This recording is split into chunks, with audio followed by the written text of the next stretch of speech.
Pemirsa, setelah beberapa kali kubangan bekas galian Stadion Matawanging menelan korban, kini perlahan pemerintah Provinsi Sulawesi Selatan melakukan penimbunan di beberapa titik lokasi tersebut.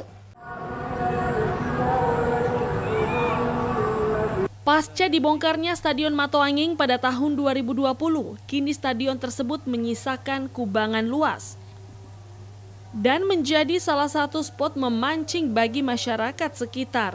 Namun setelah menelan beberapa korban jiwa, kini perlahan pemerintah provinsi mulai melakukan penimbunan di beberapa titik lokasi kubangan.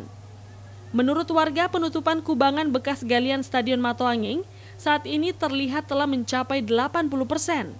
Salah seorang masyarakat sekitar mengungkapkan agar kiranya penimbunan bekas galian Stadion Matawanging segera diselesaikan, sehingga tidak menimbulkan korban jiwa lagi. Oh ya, saya sebagai tokoh masyarakat di Kecamatan Mariso ini, khususnya Cendrawasih, ya saya sangat bersyukur bahwa stadion sudah mulai ada perubahan ya, ditimbun, sudah tidak ada lagi kubangan sudah kayaknya sudah rata. Tinggal ada sebagian ini yang belum ditimbun, tapi ya sudah kayak rata sudah ini. Kemudian ya mudah-mudahan dengan tertimbunnya ini pemerintah provinsi bisa secepatnya membangun kembali Stadion Matawanging. Bahwa kita kembali lagi lihatlah PSM bagaimana ke depan.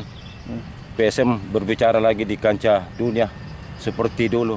Pemerintah provinsi segera melanjutkan pembangunan Stadion Matawanging yang beberapa tahun ini terbengkalai. Ardi Jaho, Celebes TV.